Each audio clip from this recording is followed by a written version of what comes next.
Hi and welcome. Today we are doing classification in taxonomy. But before we move, or without wasting any further time, let us talk about what is classification and how is it different to what we refer to as taxonomy. Okay, classification refers to the grouping and sorting of things according to similarities and differences.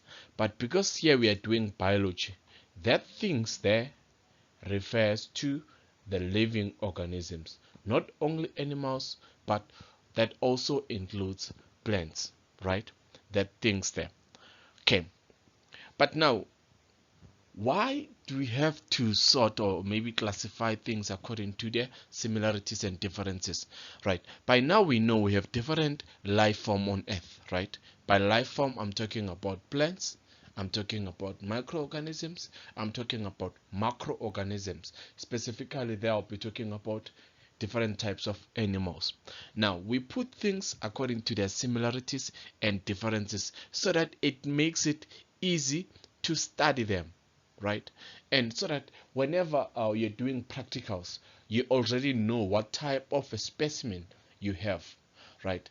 Are you having an animal origin type of a tissue, or are you having plant type of plant type cell, or you're having any other animal type of origin? Okay, this makes it very much easy for scientists to study those life forms because they already know in which group or in which category that specific specimen comes into, because those specific things, they are those specific organisms, they are grouped according to their similarities and differences. But now let's quickly look at what taxonomy is. Now I want you to realize something there. Taxonomy refers to the science of naming, right, and classifying a wide range of living organisms. Now, how does taxonomy differ in terms of classification? Now I wanted to realize something. Now in terms of classifying, we are only grouping things according to their similarities and differences. But now when it comes to taxonomy, you don't only group them, but you also name them. So that simply means that there we are talking about the science of naming what organism is what, and not only doing that, but classify them. Okay, let us move on. Let us quickly look at a little bit of history of this classification system that we have on our planet Earth. Okay, by now we know there are so many scientists that attempted to come up with this classification system of living organisms that we have today, or what we have around us. Now, up until the middle 19th centuries, physical appearance was the only criteria that was used to classify things. Now, when we talk about physical appearance, now these scientists, what they used to do, they used to look at the specific animals, then they look at specific different types of animals, then they look at those, how they looked, right? How they looked. Then based on what they saw, they classify them. The same thing with plants. They used to look at plants. In terms of plants, they were looking at their tallness, their wideness, right? And from there, they will classify if into criteria, into specific groups based on that information, based on their physical appearance, right? Now, in terms of anatomy, anatomies of different organisms were studied, and organisms were placed into different groups, which is the same thing as that physical appearance. Because there, in terms of anatomy, I want you to realize something there.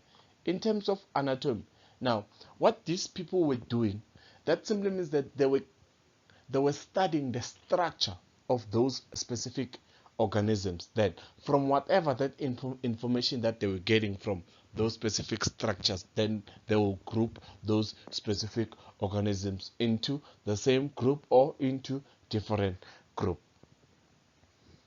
As I said earlier, if you feel like the pace is a little bit faster for you, you can pause the video and go back numerous times so that you get the sense. And if there's something that is sort of confusing, you can always drop me a comment or you can ask me questions below. Okay, let us continue a little bit. Okay, now we have Charles Darwin here. Now with Charles Darwin, it's exceptional cases, because now his proposition in terms of classification of organism led to a massive contribution in terms of this classification history. Now you'll realize Charles Darwin is the father of genetics, or is the father of origin, right? Now Charles Darwin published a book in 1859. This book is called The Origin of Species. Now in that book revealed so many things, that now organisms, they cannot be only classified according to their physical appearance or only anatomy, which means that now anatomy did not take into consideration specific factors that organisms have in terms of behavior, their development, their history, their ancestral traits, all those things. But now, due to this publication that was made by Charles Darwin in the book of Origin of Species, when he proposed his theory of evolution, led to a massive contribution in terms of the field of classification and taxonomy. Now scientists started to look at into different directions when they were when they were classifying organisms. They did not only look at physical appearance or only comparative anatomy. Okay, now in terms of origin of the evidence that was used in classification, due to the help of Charles Darwin, now comparative anatomy was no longer the only criteria that was used in terms of classification, because that publication by Charles Darwin led to scientists to be opened their eyes to look at other factors like paleontology and embryology. Now those two components, by now we know that paleontology is the study of fossils, and also the embryology is the study of development of fetus, but not only fetus but their development, right? Now evidence from paleontology, that simply means that evidence from the study of fossils, and evidence of embryology, the development of organisms now was also taken into consideration in terms of classification, right? And that those were not the only two fields that were used in terms of classification. Other fields that were taken into consideration, it's physiology and genetics, right? Now genetics is the study of inheritance. That simply means that is the study of genetic composition, is the study of genes, right? Genes of specific organisms. And physiology, their functionality, right? What makes them to behave the way they are behaving, what makes them to respond to a specific environment. Now those four fields became very important for classification, and those were not the only form. We also have molecular biology and genetics. Now with the molecular biology, by now you know that molecular biology is a study of life, right? Study of life at the molecular level. Now a question might be asked in test and exam to say, name and explain, right, the origin of evidence used in classification.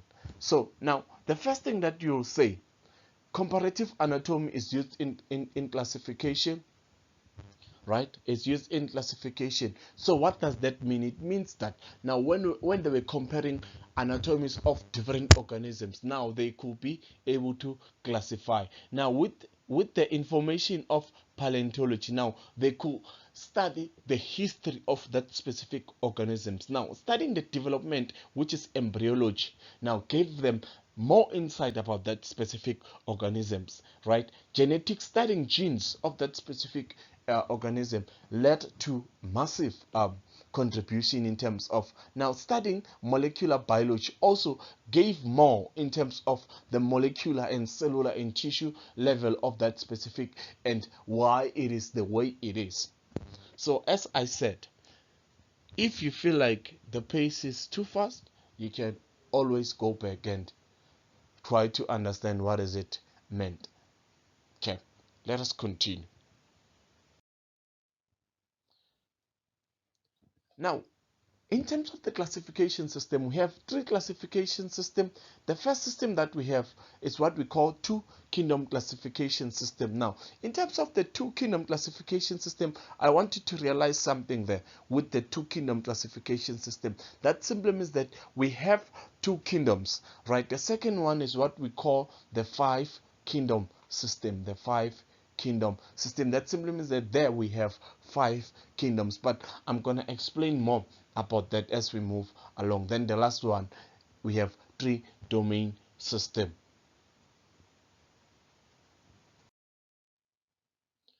Now let us zoom in into the two kingdom classification system.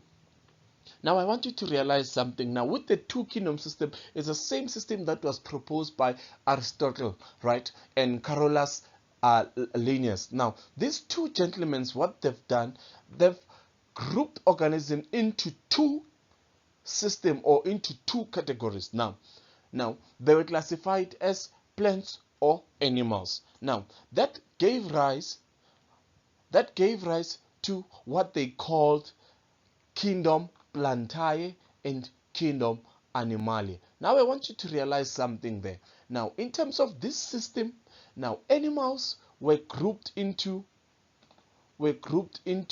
this kingdom Plantae, right? Plants were grouped into this kingdom called Plantae, and animals were grouped into this kingdom called Animal. But now let us get more insight of what did this actually mean. Why do they group those specific organisms in those specific into those specific groups? Okay. Now this is very, very, very, very imperative. The following characteristics were the characteristics that they used in terms of classifying organisms as plants and as classifying organisms as animals. The first criteria that they use, now they've characterized plants as organisms that they are able to manufacture their own food, which means that they are able to undergo the process photosynthesis. What does this actually mean? This simply means that now they've classified organisms as plant organisms as animals. Excuse me. That simply means that now they've classified plants as organisms that are able to manufacture their own food, which simply means that now those were the organisms that they were carrying the pigment chlorophyll, which was enabling them to carry out that process of photosynthesis. But I want you to realize on the other side, now they've classified organisms, animal organisms, as organisms that were unable to carry out that process of photosynthesis, right? Of carrying out that process of photosynthesis. Now, what does that simply mean? It simply means that now they've characterized animals as organisms that did not have chlorophyll, right? Which is plain as that. Now, the second characteristics that these two gentlemen have characterized organisms or plants or animals was the presence of cell wall, right?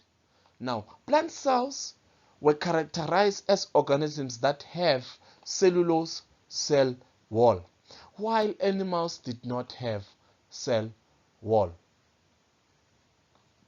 right? You'll remember from grade 9 when you were doing natural sciences. Now these were the type of things that you were doing. When you were doing the structure of a cell, a structure of animal cell and plant cells. Those were the two things that you were able to differentiate between animal and plant cell. The last characteristics. Now, they also classified plants as organisms that are sessile, or what we call sedentary creatures, which simply means that were organisms that could not move, right? Which means that they could not move, they were sessile. Now, animals were classified as organisms that are motile, or organisms that have mobility, which means that they can move from point A to point B. Now, if they ask you in test and exam to give characteristics that they used to classify organisms in the two kingdom system, now this is what you should be able to give that specific examiner. All right, let us move on a little bit.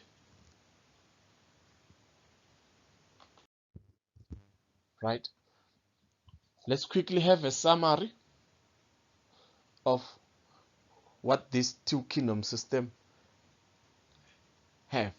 Right, this is the summary, or this is the conclusion of what two kingdom system is. Right, all organisms there, we have all organisms there. Now, all organisms were either classified in the kingdom Plantae or in the kingdom Animalia. Right, now I want you to realize something there. In terms of the kingdom Plantae, there those two gentlemen classified plants, and there in the kingdom Animalia, those two gentlemen classified animals there. Now, let us look at the characteristics of the kingdom Plantae, where they were able to manufacture their own food using the process photosynthesis, right? And they were having cell wall, and they were sedentary, or they were sessile, or could not move. Right? Those were the three characteristics that they've classified plants with. Now, with the kingdom Animalia, those were organisms that could not manufacture their own food, right? Could not manufacture their own food, and did not have cellulose cell wall, and they had they were motile, or they had mobility.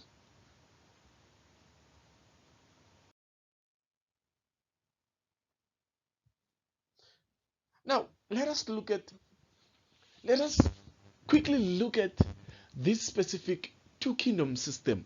Now, let us pause a bit, right? Let us pause a bit in terms of this two kingdom system, right? Now, but as time went by, right, now we started seeing simple microscopes being developed, right? Now, development of simple microscope, as time went by, more complex microscope were developed. Now, those microscope led to a discovery, right? Led to discoveries of some of the organisms that could not fit in the two kingdom system, right? Now, that simply means that now we started having in-betweens, specific organisms that were having specific features of plants and specific features of animal. Now, they could not be placed in any of those two kingdoms. Now, right, that led to a discovery of what we call bacteria, right? Bacteria and fungus. By now you'll realize that we have bacteria that are having cell wall. In fact, all bacteria are having cell walls, but now the surprising thing, they are what we call animals, right? We have specific animals as fungus, right? In terms of fungus, we have specific or members of fungus that are able to manufacture their own food using the process of photosynthesis. But now, when you look at that, according to the two kingdom system, now those specific fungus, now they are able to manufacture their own food, but at the same time they are animals. Now, the most surprising part, some of the fungus could not move, right? A practical example will be your mushroom that we always get in our that we always buy in our supermarkets, right? Those mushrooms, they cannot move from one point to another, right? We also have bread molds. Those bread molds cannot move from one place to another. So what does that simply mean? Now we started having gray areas in terms of the two kingdom system. This led to a disapproval of that two kingdom system, right? Which simply means that now scientists had to come up with another way of classifying organisms, right? Which led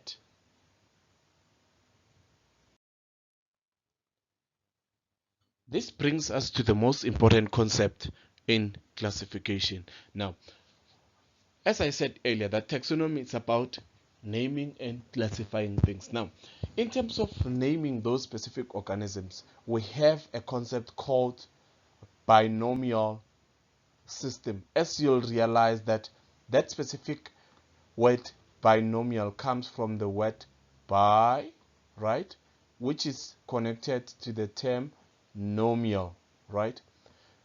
By now we know that that term bi simply means that two parts of that specific. Now, Carl Linus proposed this specific binomial system of naming organisms, right? As it means that specific organisms need to have two names in it, right? That two names, right? The first name needs to be associated with the generic name, right? I'm going to come back to that generic name thing.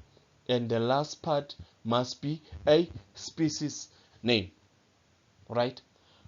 I'm going to come back to that generic name thing. What does this simply actually mean? That simply means that just like me, if I am Mr. Kosa SW, right? SW, that simply means that that Kosa must be my generic name, right? The last SW, it's my species name. It's the same thing the way we are naming ourselves as human beings, right? You get people like, let me make an example, right? Karabo Sefula, for example. Karabo Sefula. If we were to classify those specific, that specific name, right? That Sefula was going to be the generic name, and the species name was going to be Karabo. The same thing with this. The same concept was developed from that, right? Now, he also came up or developed what we call a hierarchical system, right, to show specific similarities between specific organisms, right? Now, that hierarchical system to classify organism, it states that similar, right, specific different species, right, form what we call genera, right? Now, those genera, group of similar genera, form what we call family of organisms, right? And family of organisms, further, when they are grouped together, they form what we call order. Then those group of order form what we call class. Then group of classes from what we call a phylum. Then the last one is our kingdom, right? I'm gonna give you the formal definitions of those specific names. Now, let us quickly look at specific example. Now, we have similar species that are placed at the same genera, right? Similar species that are placed at the similar genera. Now, similar genera that are placed in the same family, right? Then, similar families that are placed in the same order. This is a continuation of that slide, right? Similar order that are placed in the same class, right? Similar classes that are placed in the same phylum, right? Then the group of phylum is, we call them phyla, right? Then similar phyla in the same kingdom, right? Now you need to know the order of this specific nested binomial system or nested system of classifying organisms, right? The first one, species, second, genera, third, family, order, class, and phylum, right? Now, I'll teach you the mnemonic for this one when we get in class. Okay, now we have examples here, examples that I'm going to use in terms of explaining that nested system, right? Now we are using humans as example as well as chimpanzees. Remember, as I said earlier, this nested system is used to indicate the similarities between specific organisms, right? Now let us quickly look at, now in terms of humans, right? The species name of humans, they are what we call sapiens, right? And the general name or the genus name, right? The genus name, they are called what? Homo. All right. That is where the name homosexuality, all those things come from this term,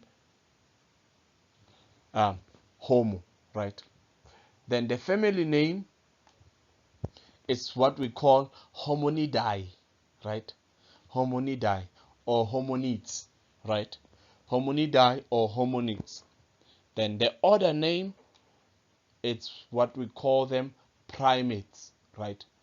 The nice thing is that you'll see some of these names, they are familiar. It's just that when you are in lower grades, you did not pay attention much in terms of this. You did not know what they are, right? And their class, right? They form what we call mammalians, right? They are mammals, right? Then the phylum, they form the phylum Chordata, right? Chordata or chordates, right? Chordates.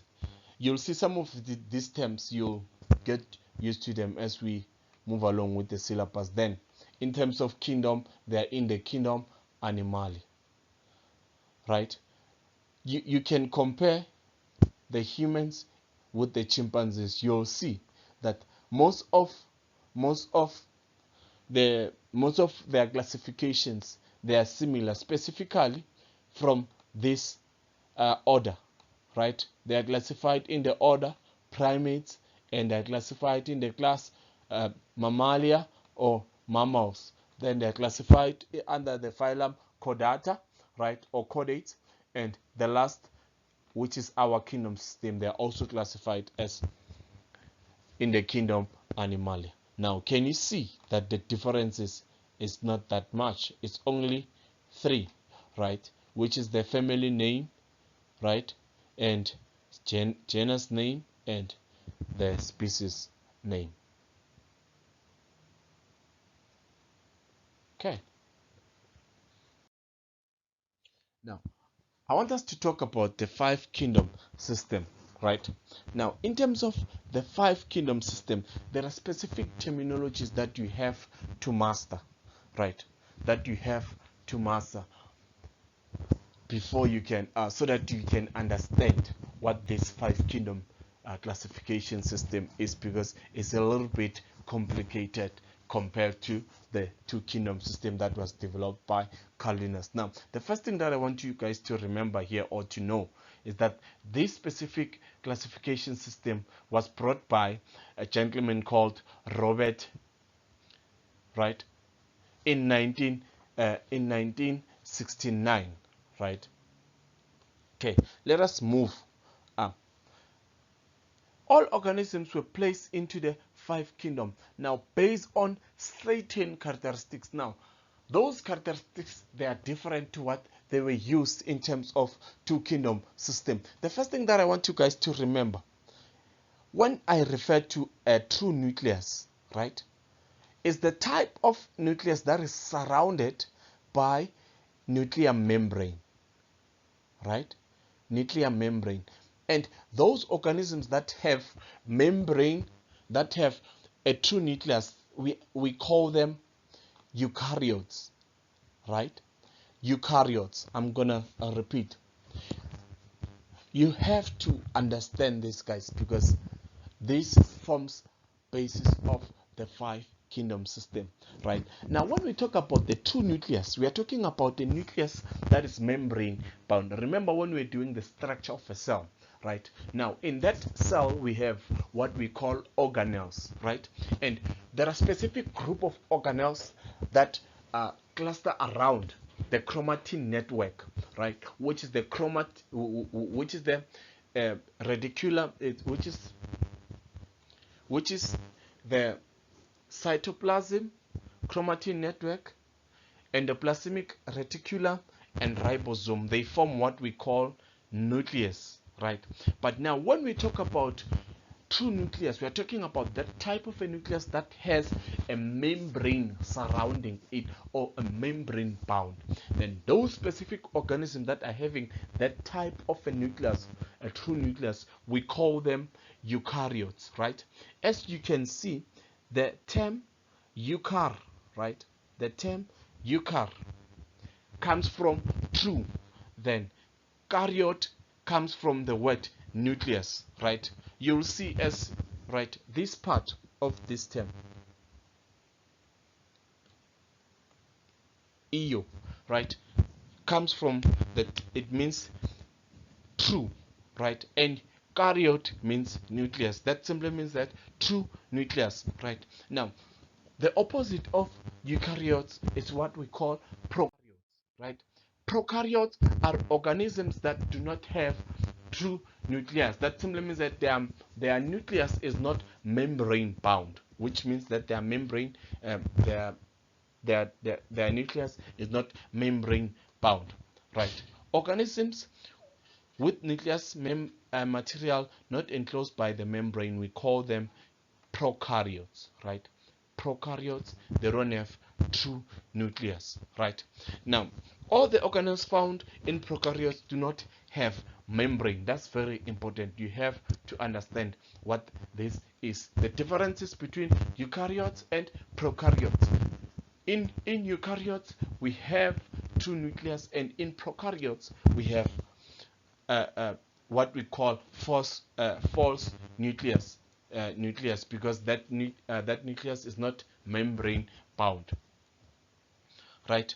Now, another important term, autotrophic organisms. Autotrophic organisms.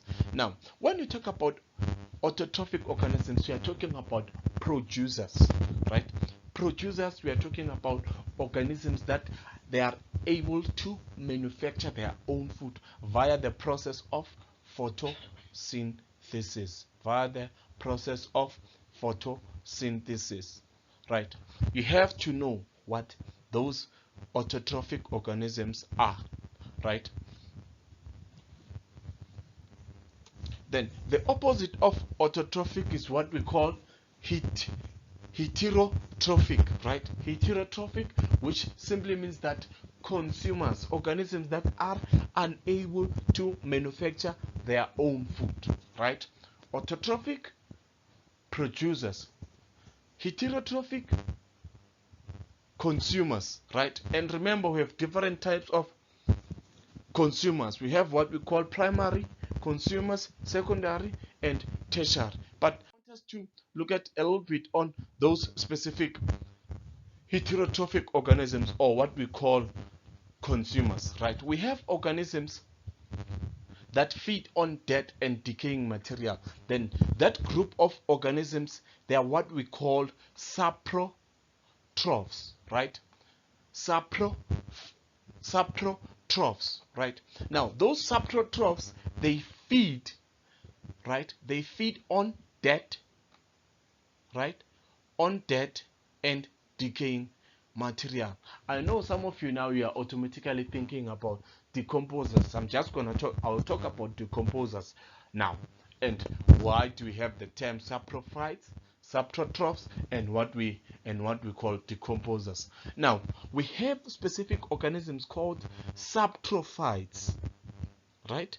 I want you to realize there I have saprotrophs, then we have what we call saprophytes. Now, when we talk about saprophytes, we're talking about organisms that are living on dead or decaying material. Now, those specific organisms, they are not eating them, but they are living there. That simply means that now they are attracted to live on those dead and decaying specific organisms. They are not eating, but they are there to stay. Right? That simply means that they are there for support, right? But they are not eating. They are not eating. So that simply means that when you have something that is dead and that is decaying, you'll have your saprophytes being living there, but you'll have your heterotrophs being there feeding on those dead specific organisms. Now, the last term there, we have what we call decomposers. Now, those are the types of organisms that feed on dead, right, dead material or waste of living organisms, right, as they are very important for nutrient cycle. Remember, guys, when we were doing nutrient cycle, there we were having those specific decomposers. Now, I want you to realize something, the difference between those decomposers and subtrophs. Right now, with decomposers, they feed on dead material, right, dead material or waste of living organisms. What does that simply mean? It simply means that if now we have wasters or a feces, there we have feces, what we're gonna have there, we're gonna have decomposers. They're gonna be there feeding on those specific waste material, right? In urine, we have our decomposers because they feed on also waste of living organisms there. Cow dung, you have your decomposers there, right? But in terms of saprophytes, it's only dead or decaying matter. I know it's a little bit confusing in terms of subtrophs and decomposers. I'm gonna break it down to you guys also in class, but what you have to know, it's what is in our slide. Now, organisms that are made up of only one cell, we call them unicellular, as the word says itself. Uni, which simply means one, then cellular, which means cell. Now, organisms that are made up of only one cell, we call them unicellular. Then the opposite for unicellular is gonna be what we call multicellular, right, which simply means that they are made of many cells, made up of many, right? Now, let us quickly have an overview of this classification system. Now, organisms were grouped into those two specific groups, prokaryotes and what we call eukaryotes, right? Now, all the prokaryotes were grouped in the kingdom that we called kingdom Monera, right? In that specific kingdom, we only had organisms that were prokaryotes. Now, in terms of the kingdom Monera, that simply means that it was mainly made of bacteria, the blue-green algae or algae, right? Bacteria and blue-green algae. They were also classified under that kingdom. Why they were classified under that kingdom is because they were having what we call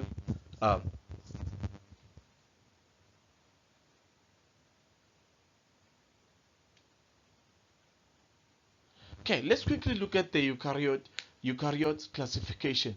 Now, eukaryotes were classified under three kingdoms in the following way, right? In the kingdom Plantae, kingdom Animalia. Now, with the kingdom Animalia, it was made of autotrophic organisms, which simply means that all the producers were classified in the kingdom Plantae, and organisms were made of heterotrophic organisms, which simply means that all the consumers were classified in terms of in the kingdom Animalia. Now, organisms that ingest food and digest it inside their bodies, I'm gonna talk about that now. Then the third kingdom, it was kingdom Fungi, right? Now, this in these specific organisms, the heterotrophic organisms, but that obtain their food by secreting enzymes into the food, then absorbing it. What does that simply mean now? It simply means that organisms that did not ingest food to digest them, but organisms that digested food then ingest them. That simply means that they were secreting enzymes all over the food to digest the food for them, so that they can ingest it, which is the opposite of what we are doing. Because what we are doing, we are ingesting food, then we are digesting it. But those specific organisms that were classified as fungi, they were secreting enzymes. Then after secreting enzymes, then they were ingesting food, so that they were ingesting the food to absorb nutrients or to gain. Now, many of organisms in these kingdoms are what we call decomposers. Remember the nitrogen cycle that I told you guys about, right? Most of those organisms, your nitrogen fixing bacteria, your denitrifying bacteria, they form this part of kingdom system, right? The last kingdom Protista.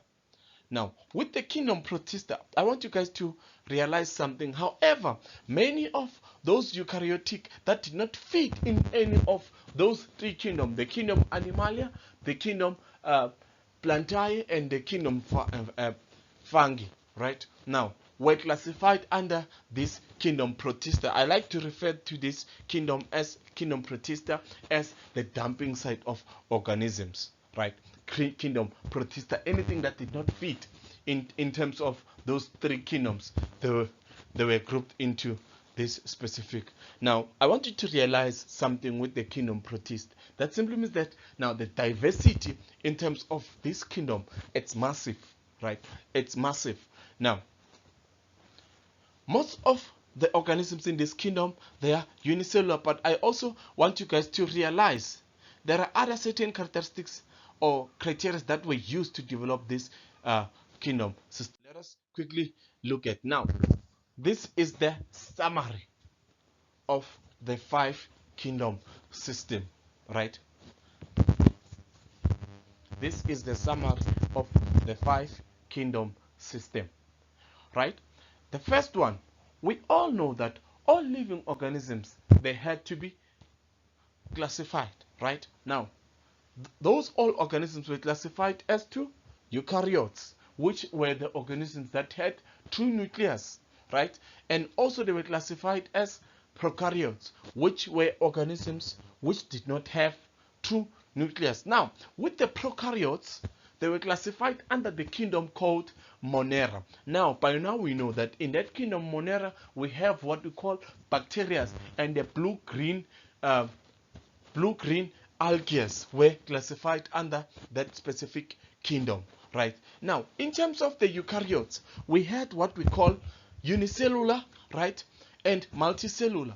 In terms of the unicellular, those were the specific organisms that had only one type of cell. Now, with that specific multicellular, those were the organisms that had many or 2 or more cells. Now, I want you to realize something. With those organisms that were unicellular, they were classified in the kingdom called Protista. Eukaryotes that were unicellular were classified under the kingdom Protista. Then kingdom, in terms of the multicellular eukaryotes, were classified as heterotroph or heterotrophic organisms and heterotrophic organisms. Now, with the autotroph organisms were classified in the kingdom Plantae, because those were the organisms that were able to manufacture their own food. Now, with the heterotrophs, those were the organisms that could not manufacture their own food. That simply means that they were consumers. But now, those consumers could be classified into 2. The first category are those organisms that digested their food, then take it. That simply means that those were the organisms that sprayed their enzymes into those specific foods, so that those enzymes can digest those foods for them, then they can take them in. Those specific